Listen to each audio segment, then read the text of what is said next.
Thank you. Oh, good morning, everyone. It's great to see so many familiar faces and also unfamiliar faces. Right, so my talk here, this is the title that I was proposed to me, Delivering a Campus Research Data Service with Globus. I thought it would be fun to sort of make it a bit more exciting. Some of you will recognize this. I'm a recent immigrant to the United States, so I've been through Ellis Island. You see the what she's holding in her thing, the open data policy. Okay, so what I'm going to do today is in this talk is review what we've been doing over the last year, a lot of exciting developments, and also announce a new capability that we're going to be bringing to bear in the next few months, which I think some of you will find quite interesting. But first of all, I'd like to say I'm going to be presenting. I'm going to be presenting, of course, work that's been done by the Globus team. There's Globus team members in the audience. Maybe some you'd like to stand up, if you don't mind. So if you have questions, don't ask me, ask these guys, because they know much more about the technology than I do. So, okay. So Vas made a mention of the Globus project, so I thought I'd just remind us of some of the terms that we've used for the work we do over the years. So we started off, quite a long time ago. So Steve's son is in the room here somewhere, and he wasn't even born, I think, back then, and he's now quite tall. So calling ourselves Globus. We recognized early on that we weren't, in the early stages of our work, building complete solutions. We were building tools that would let people build solutions, and so we decided we'd emphasize that by calling ourselves the Globus Toolkit. About 3 years ago, with the emergence of commercial clouds, we realized that we could start delivering some really exciting solutions via cloud-hosted services, so we coined the term Globus Online. That's a bit of a mouthful, so now we just call ourselves Globus. So we're back to where we started, to quote Yogi Berra. Anyway, so what has been happening over the last year? Well, one thing that we were certainly excited about is an achievement made possible, I think, to a significant extent by the work we did on the Globus Toolkit. So, Peter Higgs got himself a Nobel Prize, and the Director General of CERN made the observation that this discovery was only made possible because of the extraordinary achievements of grid computing.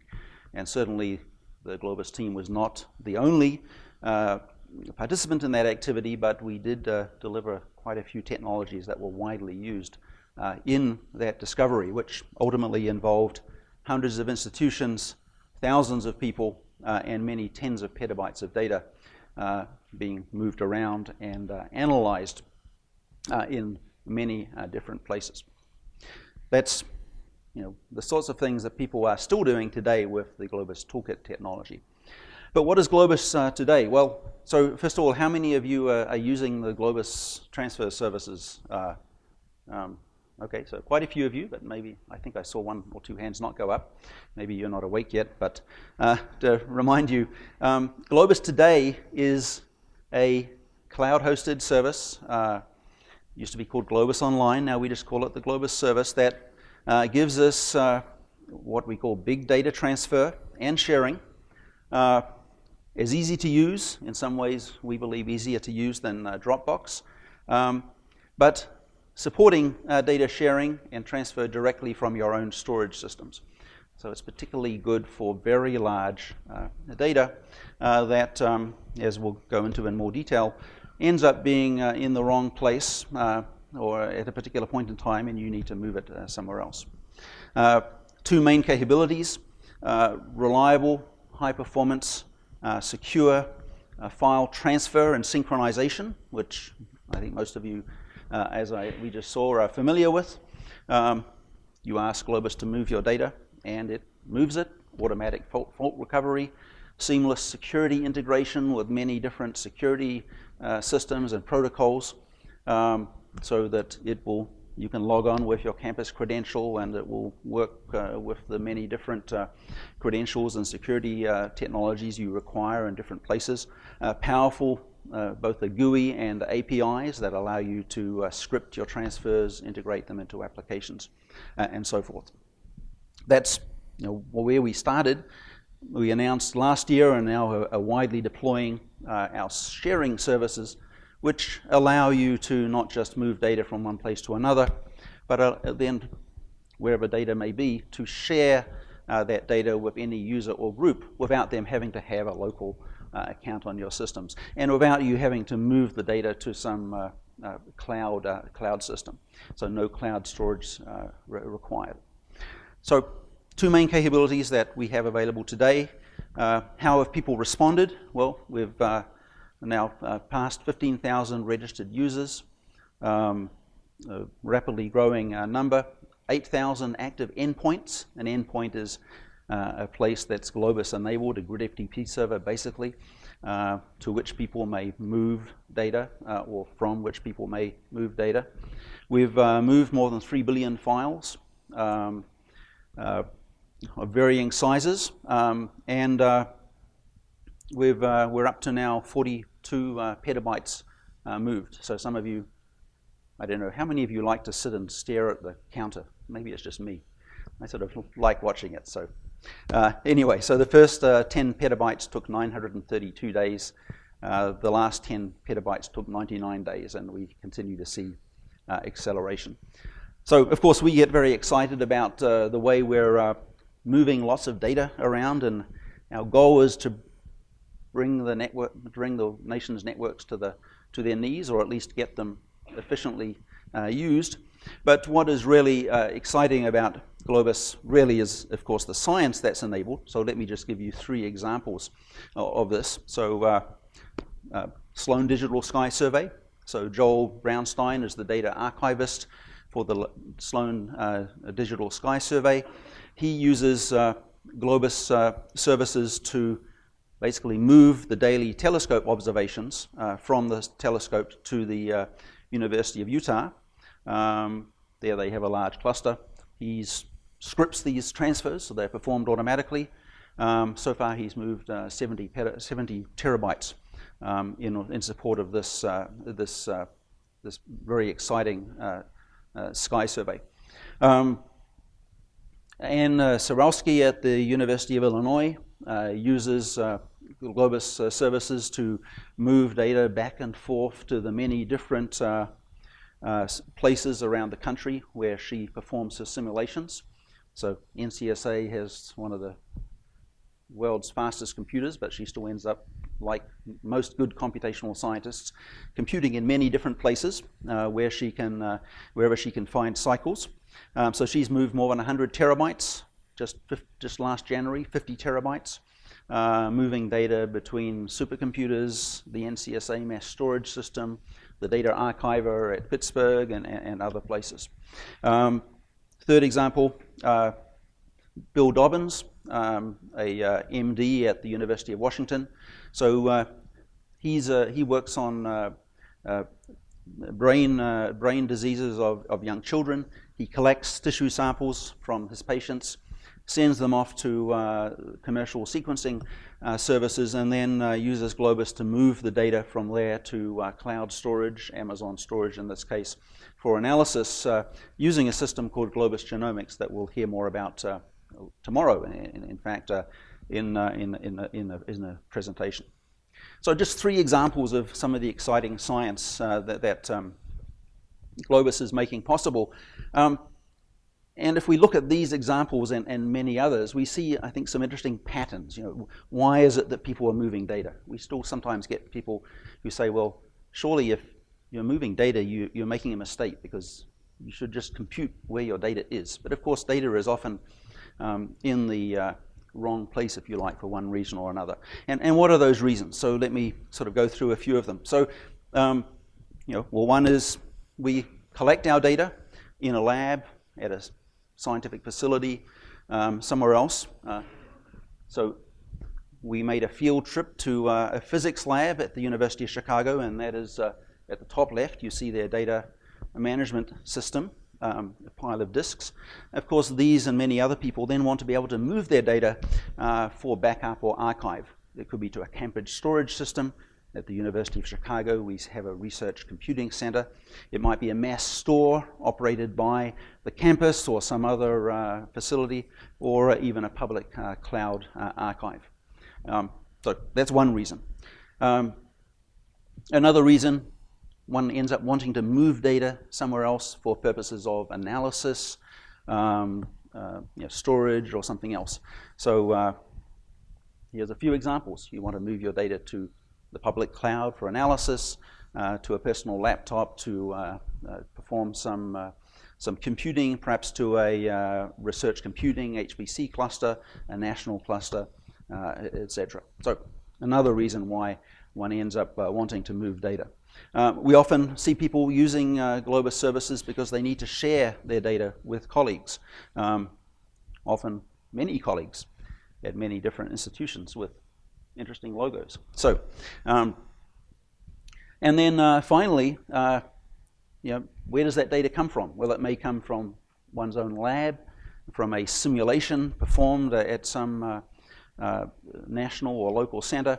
Often, it's data that's collected at some experimental facility, an MRI machine, a sequencing center. A number of commercial and non-profit sequencing centers now run Globus endpoints so that you can access your data without having to ship it on physical media. It could be a new light sheet microscope, or a facility like the Advanced Photon Source here, or the Advanced Light Source at Lawrence Berkeley Lab. So those 4 examples I've just given, those 4 use cases for sharing and for data transfer, all motivate the deployment of endpoints, Globus endpoints, at either facilities or on computers or on labs across campuses in the US and beyond. And that's why we see 8,000 endpoints, because there are so many reasons that people want to move data, access data, and share data. And every one of them requires some endpoints being deployed at different places. So that's sort of introducing where we are today. So what have we been doing since last year? We've been the royal we, the people who stood up earlier, have been working very hard on developing a set of very interesting capabilities in the Globus system, and I'll just mention a few of them. There are many more that you don't necessarily see, but make a big difference to how well the service operates. So last year we showcased Globus sharing. Remind you, this is the service that lets you, or the capability that lets you take a Globus endpoint to which you might normally just move data, and make the contents of that endpoint accessible to any other Globus user that you choose, either giving them read access or read and write access, a single user or a group of users defined using Globus group management capabilities. So that's generally available, and we are starting to see some major facilities make this service available to many users. So for example, the San Diego supercomputers recently announced that they're making Globus data sharing accessible to all of their users. Those of you who use Globus routinely will notice that we've much improved the web user interface. You'll see more of this in other talks, but it's more streamlined, it has more capabilities, I think it's more intuitive. We've learned a lot, I think, from watching how people use the interface, and that learning has fed into this steady set of improvements. So if you have any comments on it, well, of course we're interested in criticisms, but if you have positive things to say, search out the design team and tell them how much you like it. We've rolled out a significantly improved what we call Globus Connect server. So 8,000 endpoints, that's a lot. The time required to deploy those endpoints, is critical to acceptance. So we put a lot of effort into streamlining the deployment and making these servers, these endpoints, more powerful and easy to work with. So We have native RPM and Debian packaging, which means you can use standard tools like apt and yum to deploy them. We have a standard now configuration file that can be updated incrementally. We support multiple I/O nodes, multiple servers for dynamic failover, etc. We support OAuth support, which many servers, many campuses have found particularly useful. So Globus Connect is really, I think, increasingly streamlined and easy to deploy. Again, we welcome your feedback, but we're very excited about that. We continue to roll out increasingly powerful capabilities around what we call the management console or flight control. Basically, this allows site administrators to monitor traffic to and from their site, to see who is moving data, who's having problems, if any problems are being had, etc. Ultimately, we expect this console to also allow for control, for example, prioritization of different traffic. That's something for the future. Okay, so 3 things. Fourth thing that we're excited about is Amazon S3 endpoints. So I've emphasized, I mentioned earlier, a wonderful thing about, from my perspective at least, is about Globus services is we host all the services on Amazon Cloud, and that allows us to achieve very high availability, highly reliable services. All the management logic that keeps track of your data transfer from one place to another sits on Amazon computers. We can replicate a state across multiple availability zones and so forth to ensure that when things go wrong, Globus services keep running. So often when we give a talk about Globus, not to such a well-informed audience as this, people will say, isn't it expensive to move all your data to Amazon and back? Well, we don't do that, right? Normally, the management logic sits in the cloud, the data moves over high-speed internet to or other network links. But Amazon, of course, also provides storage services. And so recently, we've developed the technology that allows us to support movement of data from wherever you might have it into Amazon storage. We can basically define a Globus endpoint that sits on Amazon S3. So now we do have data in the cloud if you want it. So we're going to do a demo at this point. Steve Tiki is going to just show off how easy it is to move data to and from the Amazon cloud using Globus services. All right, thank you. Let me just switch over to browsers here. Sit down. All right, so I'm out here at Globus, and as Ian said, we've had, of course, our core story for several years has been this notion of saying you've got an existing file system at your site that is running, that you're using for whatever purpose. Maybe it's a GPFS or Lustre or OrangeFS file system for your system that you're using directly, doing your analysis and all that, and Globus overlays very cleanly onto that, provides this alternate interface that gives you the managed file transfer with the reliability and performance, gives you the extra sharing as an additive capability. And so, as we've been working with various partners and customers, we were basically being asked for the same thing on S3, right? Where I'm somebody who's using Amazon as a platform, not just S3, but maybe using Amazon's Hadoop or other EC2 or other tools that are using that S3 storage. So we wanted to provide the same capability where against S3, you could layer on the same Globus capabilities that you have on your local file systems on your S3 endpoints. And so let me show that here. So I'm going to start over here just to show you on Amazon. This is the Amazon AWS S3 console. You can see I've got a bucket called Tiki Test 1, right? And this will work for any Amazon bucket modulo, setting up permissions and security and the like, right? So you can see in this bucket I've got a couple folders and a set of files in here. So now let me go back, whoops, wrong key. So now let me go over back to this browser window. We'll go ahead and log into Globus here. And in case you haven't seen it, let me go ahead and even use the InCommon, my University of Chicago single sign-on. So I'll log into Globus using my University of Chicago CNET ID, which is my standard campus login. Right, so go back, it redirects me back to Globus. I'm logged into Globus, and now I can go out to the transfer files. Now, I'd already set up this endpoint, and basically the model is, just like any other endpoint, we don't yet have it in the interface here. This is beta software that we're now announcing. Basically, you can create endpoints, and it's just a mapping of an endpoint to a particular S3 bucket. So I've already done that, so let me go ahead and go to Tiki S3 test. Right, so this is now that S3 bucket. Right, so just to see again, there's the files, same files as we see in the Amazon console. Right, so it's just an interface to my existing bucket.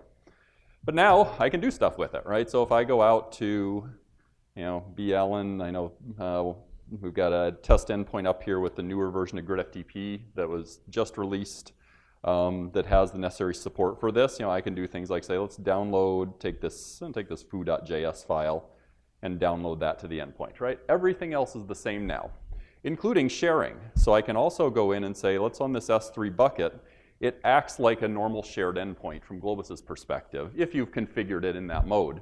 So it looks like I already have it there, so let me remove the SJT, right? Come back in here, right, and say I want to share this endpoint with another Globus user, SJT, add the permission for it, make it readable, writable if I want. And so if I jump over to this other browser where I'm logged in as SJT here, now having done that, let me just refresh that window.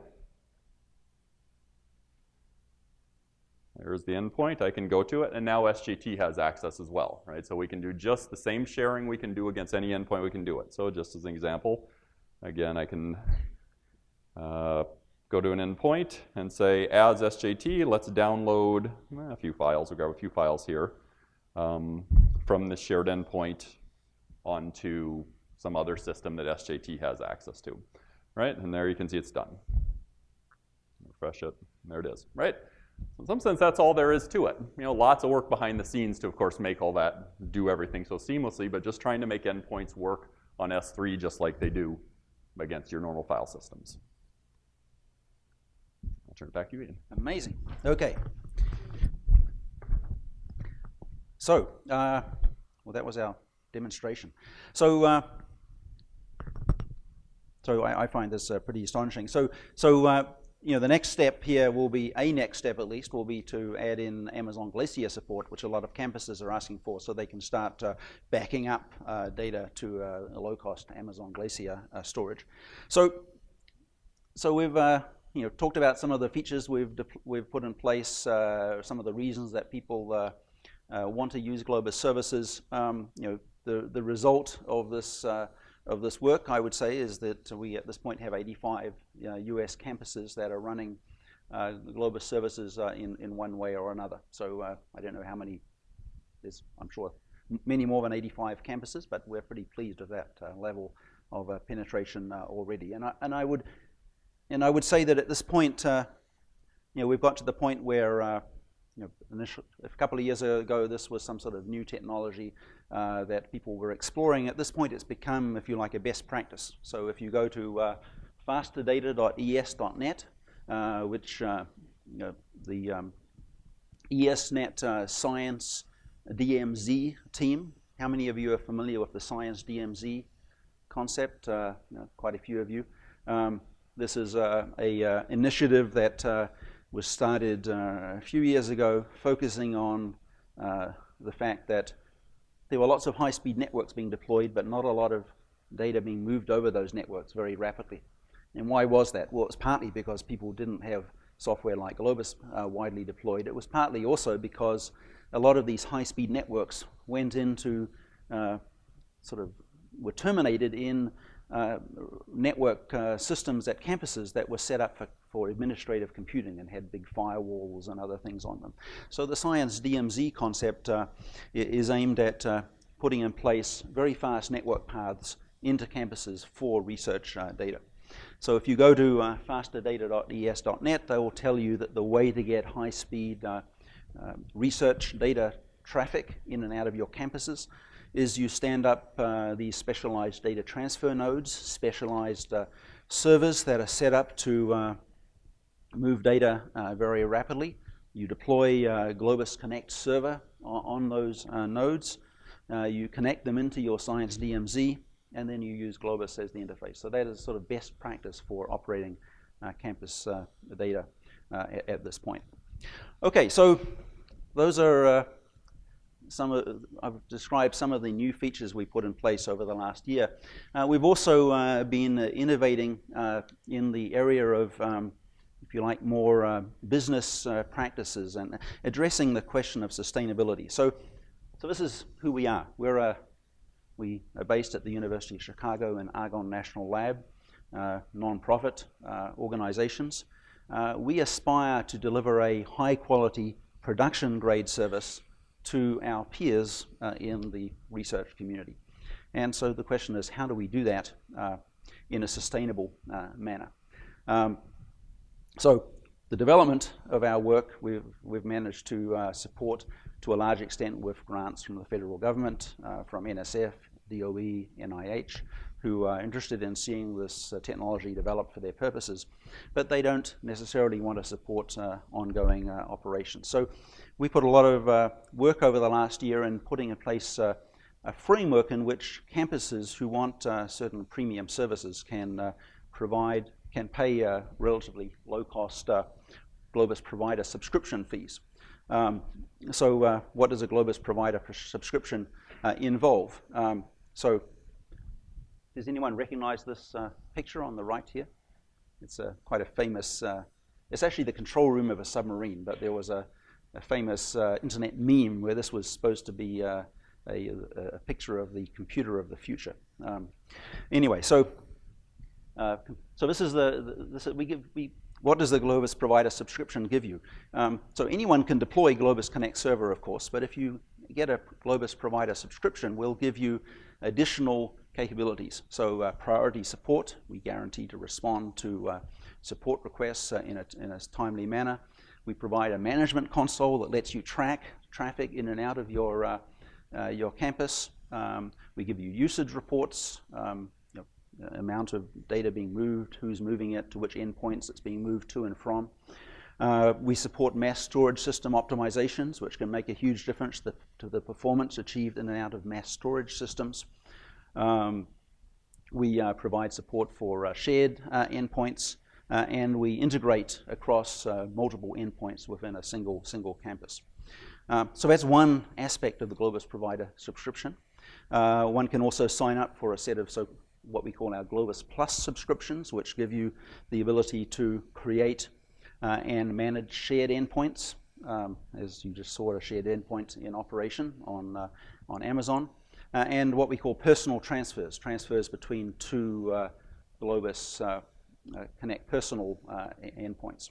And other things that are perhaps not so commonly desired, but some people find very useful, a branded website. So you can get the Globus website that is branded with your campus logo and particular look and feel that you may desire, and sometimes useful an alternative identity provider. So we provide in common, but some departments, campuses, projects want alternative identity providers. So quite a few of the campuses that you'll be hearing from later in the day have signed up for our Globus provider subscriptions. I encourage you to look at it if you think that could be useful to you. It's certainly very important to us because it allows us to move towards this goal of sustainability for the work we're doing, but I think that we're also providing useful capabilities for campuses. So in this area, by the way, we're also working with Net Plus. Some of you are familiar with the Internet 2 Net Plus program. The basic idea is Internet 2 negotiates standard contractual terms with various providers of services like Box, for example, and then it makes it much easier for campuses to sign up for those services. So I'm told we're almost done with this process. The term Zeno's paradox was used at some point in discussing our progress, but we're getting close to the end. So that will make it even easier for campuses to sign up for these Globus provider subscriptions. One other thing that I'm able to announce today is some support we're getting from the Sloan Foundation. So how many of you are familiar with this Crossing the Chasm if you haven't read, what's the name of the book? Is it Crossing the Chasm? Or yeah, so it's a wonderful book if you have any interest in technology delivery and commercialization. So Geoffrey Moore talks about the process by which one takes a new technology and gets it to the point where it is widely adopted.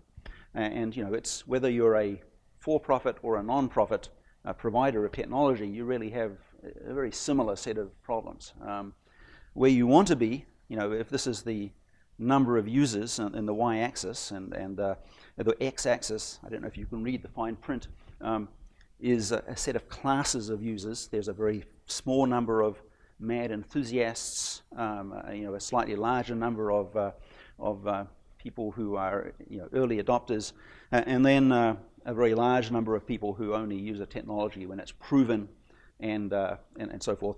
Then once you get to adopt this group of people, then you're set. So you've got enough revenue coming in to sustain whatever you're doing. But of course, to get there, you have to cross this chasm, as he put it, from the early adopters and visionaries to these much larger group of people. And so we see ourselves as facing this dilemma. Research funding will support here, but you have to get to here in order to be sustainable. So we talked to the Sloan Foundation about this situation, explained that we felt we were on track to cross the chasm, but needed extra support for things that certainly federal funding won't tend to pay for, things like operations and marketing, very strange word for a researcher, and they very generously just gave us a grant last week of $500,000 to support those sorts of operations. Okay, so we feel, by the way, that I talked a minute ago about how we're now sort of best practices, a best practice recommended by ESNet and Internet 2. I think we feel that we're on a good path to crossing this chasm to sustainability. So let me change gears, shift gears a little bit here and talk a bit about some other aspects of the Globus system. So this here is a picture of what Globus looks like under the covers. What we've been talking about so far are the services that we operate. These all sit on actually Amazon Cloud, sharing, transfer, identity group, and profile management, the things that you don't really see when you use Globus. The Globus Connect capabilities that are deployed across these many tens of campuses, the 8,000 or so endpoints that we have put in place. And under the covers, we're using Grid FTP and Globus Toolkit to drive the actual transfer operations. So for many people, this is the way that they see Globus. They simply interact with our console and deploy Globus Connect. But there is another interesting set of capabilities that we're seeing a growing number of people making use of, and this is the what you might call Globus Platform as a Service. So we don't just provide a web user interface, we also provide a set of APIs that let you access, transfer, sharing, identity group, profile management capabilities programmatically.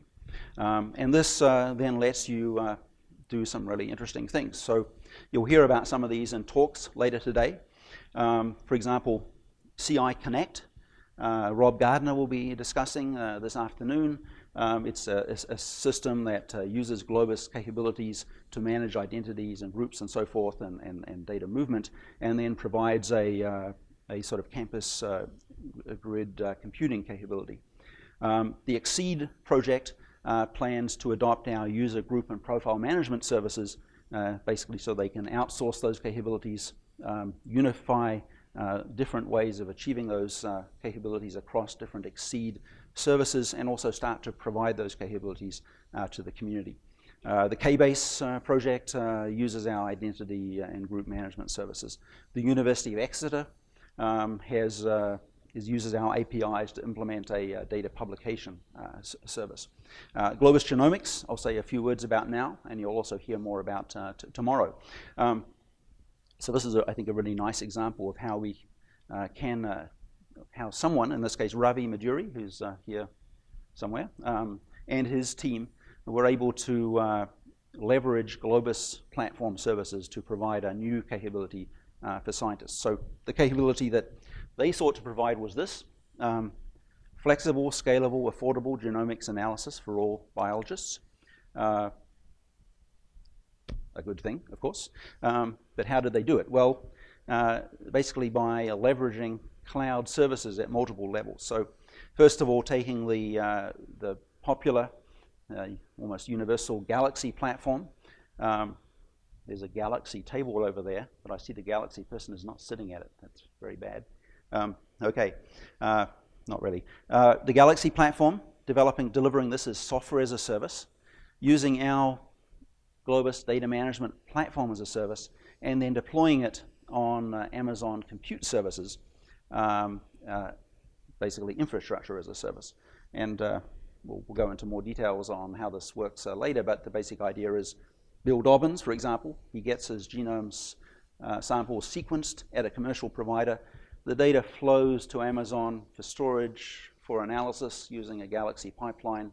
The results may move back to his lab, but the data and the computing never needs to happen on his own computer, so he's able to do it much more efficiently, and it turns out cost effectively. Cost effectively because we make a great deal of use of something called Amazon Spot instances. Basically, oops, I've got my automatic advanced setup. You don't need to look at the data, but this is showing that by careful use of the spot market on Amazon, we can get actually remarkably cheap prices for Amazon computing, so that we can do things like we can analyze a whole exome for between $3 and $20, a whole genome for between $20 and $50, etc. Prices that are really remarkably competitive relative to what one would pay other services, or if suddenly the cost of, as the alternative is to you hire a technician, buy some computers, spend 6 months installing software, and then performing analysis locally. And we've got some really nice success stories that you'll hear more about for this capability. Dobbins, again, speeding up his exome analysis. Nancy Cox, who's giving our keynote tomorrow morning, running consensus variant calling pipelines in a few days, scaling up to 13,000 genomes in the near future. So these are things that I think really exemplify what we want to be supporting, allowing a scientist, a brilliant scientist, in their own lab without their own computing infrastructure to really perform transformative work in a very accelerated manner relative to what would be required otherwise. Okay, so that's just a few words about the Globus platform. Please look more closely at it. We are very excited about the capabilities that it provides. I'd now like to move on and talk about something entirely new, something that we haven't announced before. We've just been working on this in the sort of skunkworks manner over the last few months, and we're going to be deploying it in the next few quarters. So let me first of all motivate what it is that I'm going to be presenting. So I presented, remember, a set of stories, a set of reasons why people want to move data. So these are the sorts of stories, if you like, that motivated our early work on Globus transfer and Globus sharing. But of course, people want to do more than just move data from one place to another and to share it. They also want to do things like publish their data and discover published data. So at this point, I'm going to play a video, which we'll see if we can make this work. Turn the volume up. Okay, so turn the volume up. I don't need my mic. Oh, okay. This is very high tech. Right. Good. I thought I had to hold my mic up. So, so let's see what I do here. So, is it playing? Yes. Hello. My name is Dr. Judy Benign. I'm an oncologist at NYU School of Medicine. Hello, Dr. Judy Benign. I read your article on B-cell function. I think that I could use the data for my work on pancreatic cancer. I am not an oncologist. I know, but I think I could use the data for my work on pancreatic cancer. Do you have the data? Everything you need to know is in the article. No. What I need is the data. Will you share your data? I am not sure that will be possible. But your work is in PubMed Central and was funded by NIH. That is true. And it was published in Science, which requires that you share your data. I did publish in Science. Then I am requesting your data. Can I have a copy of your data? I am not sure where my data is. But surely you saved your data. I did. I saved it on a USB drive. Where is the USB drive? It is in a box. It is in a box at home. I just moved. But can I use your data? There are many boxes. So many boxes. I forgot to label the boxes.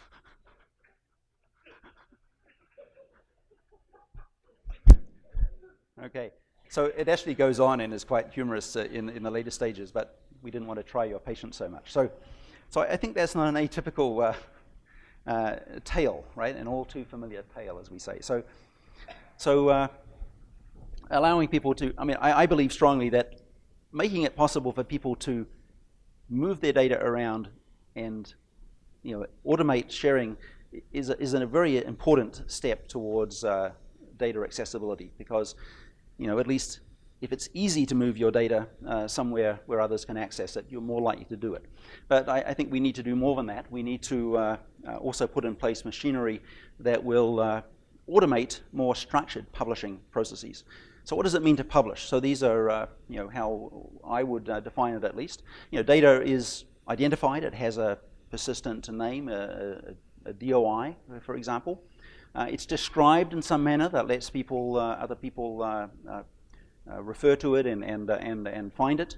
It's curated, so there's some process, perhaps of approval. Many labs will have an approval process by which data is checked before it is made accessible. It is verifiable. There's some sort of checksum or something, so you can verify that the data has not been modified. It's accessible, of course, so others can download it. And it is preserved, perhaps on stable storage. So many people, we believe, want these sorts of capabilities for, of course, large amounts of research data. And then once we've published data, we want to make it discoverable, and that means that we can search for data using keywords, various properties of the data, etc. We can browse collections of data, and of course, again, we can access it in whatever way we want to do. So publish, discover. So those are two problems we put our minds to over the last number of months. And so at this point, I can now show off a fancy sound effect. How's that? Okay, Globus Data Publication Services. We're going to present this to you as via a demonstration once again, but let me just define a few terms that we're going to use in this demonstration. So the basic idea that we're going to be presenting is a set of services that allow a community of users, it could, for example, be a facility or an individual lab or a university, to create collections. Within collections, create data sets, which are collections of data and associated metadata, and then define policies that manage the process by which metadata is associated with data, access control is defined, licenses are associated with data, storage is managed, and the actual very specific approval processes that may be required to get data into a published form. And what's sort of neat about this, as you'll see, is a collection and a data set ends up being a Globus endpoint. So it's something that once data is in there, you can access it using standard Globus mechanisms. But we automate these other processes in interesting ways. We make use of some technology from a system called DSpace for some of the curation workflows. We integrate with our access control, et cetera, in I think, some interesting manners. So next demonstration. So let's go. So I have recruited two young scientists, Dr. Chard and Dr. Blazek, who are going to, I think I'm going to stand away here, and we're going to basically show you, walk through the process that's involved in using this publication service. So the context here is Dr. Blazek has, I might call him Ben from now on, actually has done experiments at the Center for Nanoscale Materials at Argonne. He's published a paper coming out of those experiments, and he now wants to publish the data that was used in that experiment, the experiment that led to the paper. So do you want to tell us a bit about the data to start with? Sure. So I'm going to walk you through Are you mic'd? Yeah. Okay. So I'm going to walk you through a publication that was taken at the Center for Nanoscale Materials on lithium-air batteries. Right. So first of all, we'll see he's going to be, he's getting started. He's going to sign on to Globus. This is the standard Globus GUI that you'll see. There's an additional publish button up there, which he's going to be using here. So he's got some data. It's actually sitting on a server at the Center for Nanoscale Materials, which is which way? That way, about half a mile or so. What he wants to do is to basically take that data and put it somewhere persistent. He actually wants to put it into a collection that's operated by the CNM, and in the process, describe it, associated metadata with it. So let's see. So you're going to log on. So let's see. So he's access control deeply integrated in here. So Ben has access to a number of different collections because he works with different groups across the lab. In this case, he's going to select the CNM collection. Go ahead. The first part of this process is describing the data set that he's going to publish. So you can see he's putting in place the names of the, there's actually 3 authors associated with this data. Each of them has an ORCID, a persistent user identifier that will be associated with the names. The data set has a title. It has a date of issue, which here we're going to interpret as the date of publication of the actual article that refers to the data. We're going to enter the DOI. You can see he's a very fast typer, which is good. Or maybe not. It's the standard citation. There's a DOI for the publication. This is not a DOI for the data. We'll get to that in a minute. Proceed. So this is sort of a bit of identifying information. And now we can describe the data. So, this is a standard sort of publication workflow. He's entering in, information about sponsors, keywords, description of the data, etc.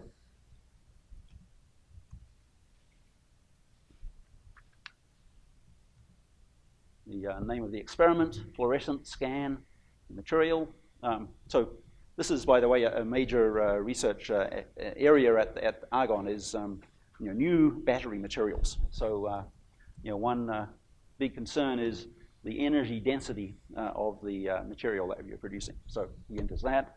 And then Argonne has this notion of a general user proposal number, which basically identifies the experiment that was performed at the Center for Nanoscale Materials. So next.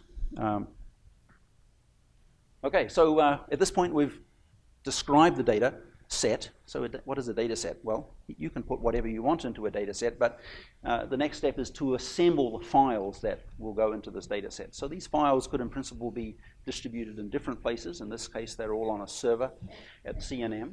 So we now switch to basically it's a Globus transfer-like interface. You select a set of files. We, at this point, are having created the data set in the first screens. The underlying Globus services has created a new endpoint, endpoint that currently has access restricted only to Ben because he's the person assembling it. And now we're going to start copying those data, a set of files into that data set. So, okay, so he's identified some files. If he likes, he can fiddle around. He can organize them into a directory structure, maybe delete some if he wants to, but let's say he's got the things he wants. So at this point, he goes to the next stage. So here are the files. So what can you see? They've got names. There's some automated type recognition. We recognize a JPEG, an image file, a couple of other image files. So it can be useful for various other functions like metadata extraction. Next step. So now, this is the material that he's assembled for his data set. So he's got the author information, citation information, some descriptive text and metadata. He can correct these at this point if he wants to, but I'm sure he didn't make any mistakes. He's got the files, so he can proceed. You think we're ready to go? No, we have to just define a license. So C&M wants Ben to grant it a license to redistribute the data. So this is there's a license that C&M has put in place. He grants the license. Doesn't have any choice really because he's an employee, and he's completed. So at this point, he has defined a data set, uploaded it to the C&M collection, and associated metadata and so forth with it. Now at this point, the data set, because of how we're proceeding along the workflow, is no longer accessible to Ben. It's now accessible to those people in C&M who are responsible for curating, for basically approving submissions of data sets to the collection. So at this point, Dr. Chard is going to take on the task of curation. So we've switched to his computer. So he's getting started here. So he's signing in using our OIL support, and so he's logged into the curation workflow screen. And so you can see he's got one task that he is, if he wants, he can take, which is basically approval of this new data set that's been provided by Ben. So he can check through it, see it looks okay, the contents look all right, so he's accepting it. Now he's checking in more detail. Ben is a distracted scientist, so perhaps he might find that he's made some mistakes with some of the administrative data, so he's got to check it very carefully. So he can approve it, he can reject it, or he can go in and edit the metadata. So let's see. Yeah, so Kyle has noted that he's perhaps mistyped the ORCID ID. Is that what he did? He's missing one, so he missed an author. Terrible, and perhaps he made a mistake in something else. I don't know. Oh, I bet he got the GUP wrong. Yes, right. Just the sort of thing that a young scientist would do. So Kyle corrects it, and we're all set. So at this point, okay, next he can. He's just verifying the submission one last time, and what's next? He's now going to approve the submission. So at this point, so initially only Ben had access to this shared endpoint that is the data set. Ben, the curation people did.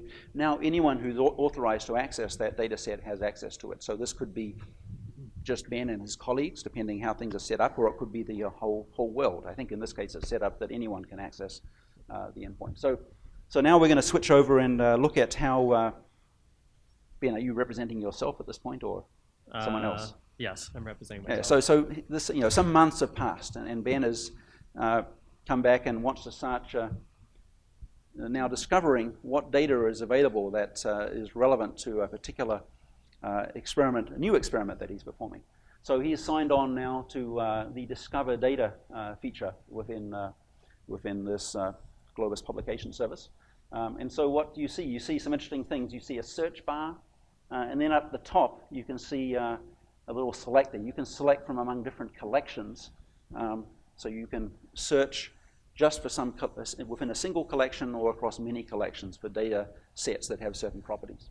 So what are you going to search for? Okay, so now that I've published a data set into the collection Center for Nanoscale Materials, I'm going to refine to that collection and search for information within just that collection by selecting here. And now, for example, if I want to find collections that match lithium ion, I type in lithium ion, and I see a result set below. What you notice in the result set is that some of the metadata that we entered previously is shown, including the title, some of the authors, the description, the keywords, as well as some key value pairs, which will help with searching later. You also get some information on what's within the data set itself, including how many files and which collection it's a part of. So in this case, the second one here is the one he just published, and the top one is another one that he published earlier, and then what's the bottom down? Further down is someone, I guess that Ben is the one who publishes all this data. Okay, so but there could also be things by other people as well. Okay. So that may not be quite enough. I may be interested in what scientists are doing across all the collections that I have access to. So to do that, I can actually refine to all collections, and to do that, I select collections. And now if I search lithium ion again, what you'll notice is that I also have results from other collections, including the Center for Nanoscale Material, the Chemical Sciences and Engineering collection. So that gives you a little bit of a feel for what other people within collections that you have access to are publishing. Even beyond that, I may want to filter on a property of the data set. So as I noted before, there's these key value pairs. So for this example, I use the energy density of the material, which could be an important consideration for a scientist trying to figure out an appropriate data set. So you can filter by energy density, say greater than 1,000. And you return only those data sets where the energy density is greater than 1,000. Now I can turn that around and say less than 1,000, so you can see how this filter works. Now you see all the ones that are likely carbon instead of silicon. Okay, so pretty neat, I think. So you can publish data. You can very quickly search across these data sets that are stored in different collections, whatever collections you have access to. You'll notice up the top right there, there's also this endpoints button. I won't say more about this, but we are also prototyping the ability to search across your own endpoints, as well as these basically more structured endpoints that contain published data. So ultimately, we see ourselves being able to search across any Globus endpoint that you have access to. So let's see. So the last thing you might want to do is download some data to your laptop. So let's just see how we do that. So we can click this button here that brings us back to the publish view. And from here, we have access to all the metadata that we had entered about this publication. And at the bottom, we see that we can download all the associated files. So for example, if I want to download files to perform a local analysis, I can download them here. So this is a standard, almost a standard transfer screen. You notice there's only one side to it because, of course, we know where the data is. It's on in this collection. We just want to let the user say where. Let Ben say where it's going. So he's going to, in this case, moving it to the endpoint on his laptop. So he's started the transfer. It's probably, well, now he's going to his local file browser, and you'll see the data has appeared, and we can look at it. Okay, there we go. So I think that's all we had to show here. Oh, this is another image, right? Okay. Yep. So thank you very much, Dr. Blazek and Dr. Chard. Very good. How do I switch back? It's number 2. Yep. Okay, so we're pretty excited about this. Just to sort of recap what we showed here. So this is a sort of a first step towards moving Globus beyond simply moving and sharing data. We introduce a set of data publication capabilities. Like all Globus services, operated by a software as a service mechanism, so you don't need to deploy any software to run these capabilities. Keeping with other capabilities, it's a bring your own storage capability. So well, you could now use Amazon storage to publish your data, as we just heard, but normally we think people will want to use storage operated at places like the Center for Nanoscale Materials or a university campus. A fairly powerful set of extensible metadata capabilities, and then some customizable publication and curation workflows so that you can define exactly what is involved in ensuring that data is of the appropriate quality to be made available to others. Public and restricted collections, so we integrate with Globus identity and group management, so you can control, restrict access to a collection to to a data set and a collection to individual people, to groups of people, etc. And then a pretty powerful discovery model that provides both search and discovery. Okay, so this is what you saw here as a prototype. What we're looking for now is a set of people who'd like to work with us as early adopters, maybe 3 or 5 such people. So our schedule is that over the summer we're going to be looking for people to use an early version, an alpha version of the system, and provide feedback. In the fall, large-scale testing of a beta system on campuses, and then in winter, celebrate general availability with us. And then, well, maybe next spring you might come along and tell us about it at GlobusWorld 2015. Of course, in Chicago, these different pictures here tend to get all mixed up together. So we have spring and then come a bit of winter and then spring again. But modulo that, please let us know if you're interested in getting involved in testing this what we think is a very exciting new service. Let's see. So I can now start to wrap up. I think for many years now have been working really on what we think is a consistent vision for how we as computer scientists, as software developers, infrastructure operators can support scholarship and discovery. It's by providing research data management services that automate mundane, time-consuming, labor-intensive activities in research labs, in research projects, and then deliver those capabilities to people as software as a service over the network.